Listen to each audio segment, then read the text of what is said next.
En gros, ce que j'en pense, pour faire simple, ce que j'en pense, ça va être...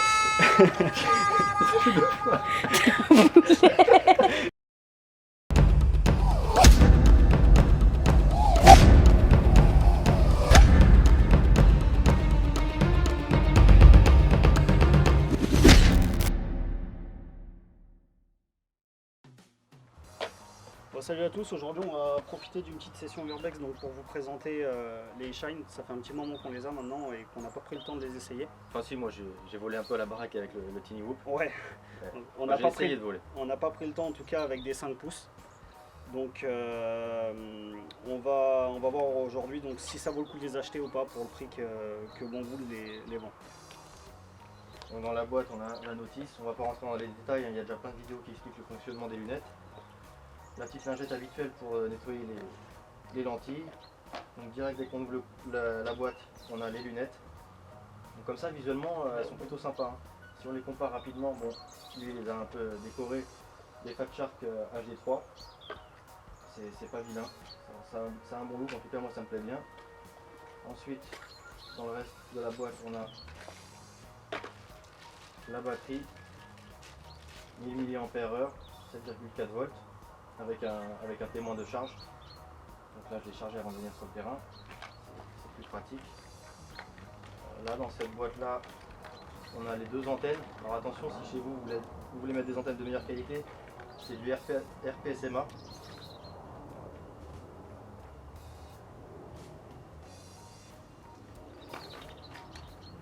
Ensuite on a un petit strap, j'ai aucune idée de ce à quoi il peut servir. Et un cordon USB, alors ça c'est pratique ce petit cordon USB, on va tout de suite venir aux différentes fonctionnalités des lunettes. Le cordon USB, j'imagine qu'il pourra permettre de mettre à jour les lunettes dans le temps. Et surtout, lorsqu'on n'a plus de batterie, si on a un power bank, une batterie externe, on peut raccorder et alimenter les lunettes avec l'USB. Donc là, on peut faire se mettre tout de suite les deux antennes. Donc deux antennes de même type, c'est pas spécialement utile sur du Diversity. Mais là, vous devez le savoir, c'est pas du vrai Diversity, c'est de ce qu'on appelle de l'antenna Diversity. Donc c'est l'antenne qui a le plus fort signal. Non, j'allais dire une bêtise. C'est à partir d'un certain seuil, lorsque l'antenne sur laquelle on a la réception reçoit trop mal, on va passer sur la seconde. Et c'est pas génial parce que si la seconde reçoit encore moins bien, on va perdre en qualité. Donc les lunettes. Donc là sur le côté on a vu le port USB, c'est du micro USB. Juste à côté on a le jack 3,5 mm pour le casque, l'audio.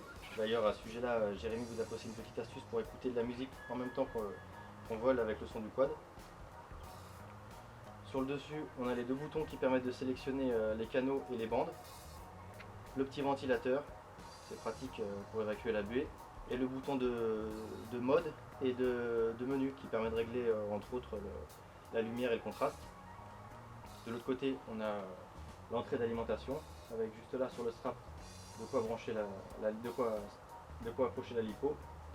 Et là on a la sortie vidéo pour mettre un DVR externe, parce que les lunettes malheureusement elles ne sont pas équipées de DVR. Sur le dessous donc on a les classiques boutons de réglage de l'écart interpupillaire.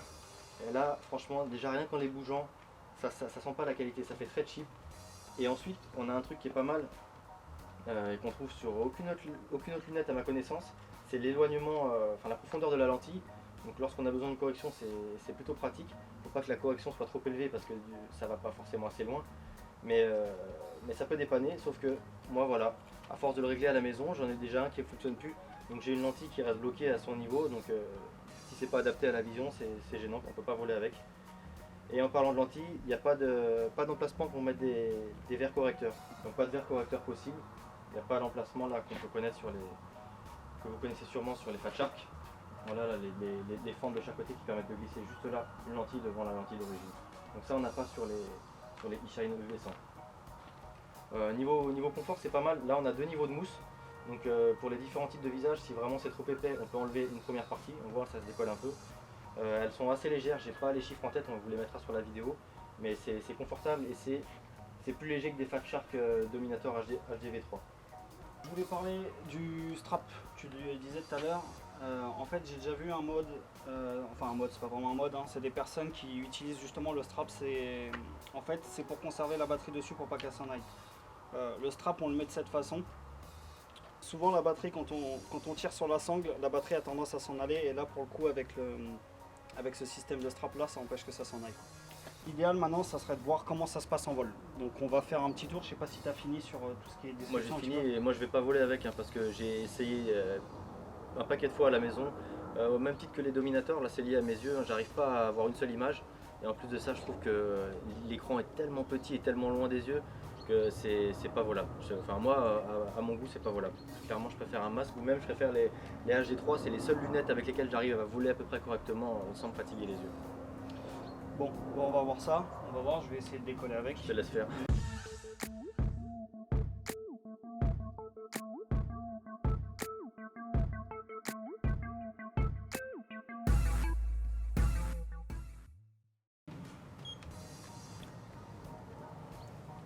Oula.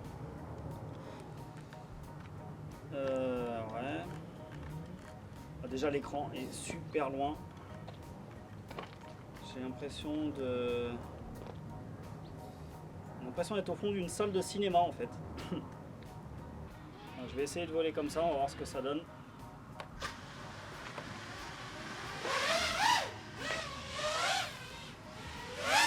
L'image est plutôt belle. En même temps elle est toute petite donc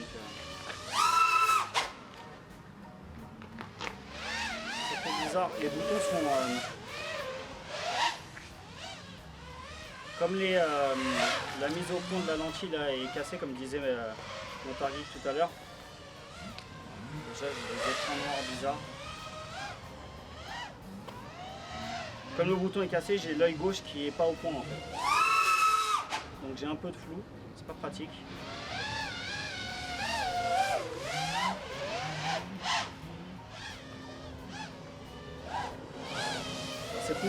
C'est plutôt pas mal. J'étais un peu déçu quand j'ai vu la taille de l'écran. Après, je suis vachement habitué à mes HD. En parlant du Diversity, là, ça me vient tout de suite. Le Diversity, à chaque fois que je change d'antenne, j'ai un écran noir. Déjà. Donc ça, c'est un gros point négatif. À chaque fois que je passe d'une antenne à l'autre, il me fait un flash noir. Bon, il est très court, hein.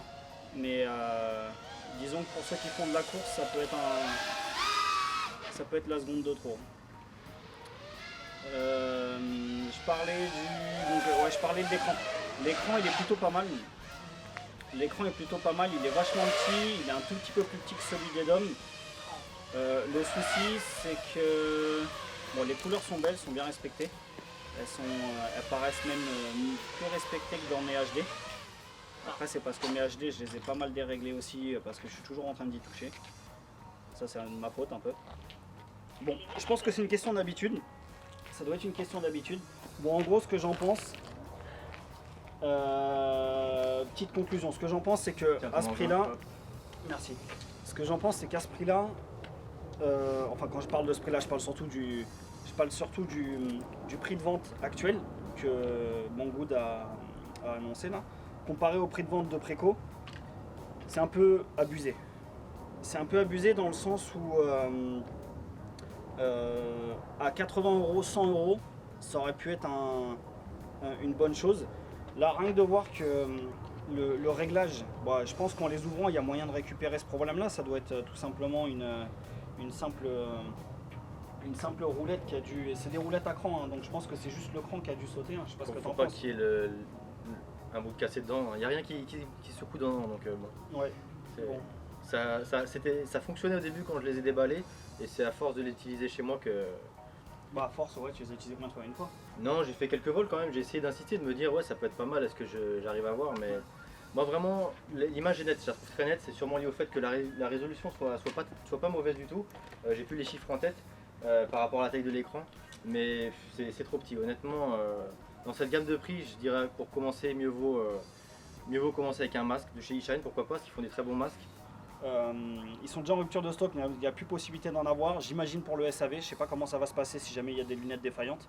Donc là déjà, rien que le fait qu'on puisse pas régler la lentille en profondeur, donc qu'on puisse la régler c'est bien, mais c'est mieux quand ça marche. Là pour le coup ça marche pas, donc c'est un problème. Donc si jamais tout ça fonctionnerait, là ça fait quoi? Ça fait même pas une semaine qu'on les a. En une semaine, quelque chose déjà de cassé au lieu qu'elles ont peu servi, voire pas du tout presque. Ouais, ça paraît fragile quand même. Ça paraît vachement fragile. Après, c'est pas quelque chose qu'on touche tous les jours, donc peut-être que ça peut durer dans le temps, je ne sais pas. Bon, on les prête quand même assez souvent. Enfin, à chaque fois que je prends vos lunettes, je modifie l'écart. Enfin, Ouais, c'est des boutons vrai. auxquels on touche quand même assez régulièrement si on vole régulièrement, donc c'est un peu dommage. Pour faire simple, le problème du bouton, c'est un gros point noir. L'écran noir, à chaque changement d'antenne, ça peut être un point négatif. Ça se peut que ce soit corrigé avec les antennes. J'avais déjà eu des soucis avec des récepteurs. Donc c'est possible, comme là c'est des antennes eShine, c'est pareil, je dis pas qu'eShine c'est pas de la bonne qualité, mais disons Ouais, que ça reste des antennes bâton, quoi. voilà, c'est de l'antenne bâton, et puis ça reste des antennes eShine. Quoi Et qu'il arrive, on pourra pas se cacher que des TBS ou autre chose, ça sera beaucoup mieux. Voilà, en parlant de TBS et d'antenne, c'est pas très fair play comme test, mais moi j'ai mis mon masque, le Transformer HD de chez Fat Shark, à côté. Et, en volant chez moi avec mon Biductrix, clairement la réception est mauvaise sur le eShine. Dès que j'ai des obstacles ou que je m'éloigne un peu, j'ai très vite du brouillard et voire des écrans noirs que j'ai pas sur mon masque, qui a un patch et une Triumph de chez TBS. Donc bon, c'est pas fair play, mais clairement d'origine la réception n'est pas bonne. Moi, c'est un point que je note en plus. Un mauvais point que je note en plus. Pour conclure sur tout ça, avec un code promo, peut-être, on va attendre d'avoir plus de retours sur le forum parce que je crois que certains en ont Ouais, il y en a commandé plusieurs de qui l'ont mémoire. commandé sur le forum. Donc voilà, on va attendre d'avoir plusieurs retours.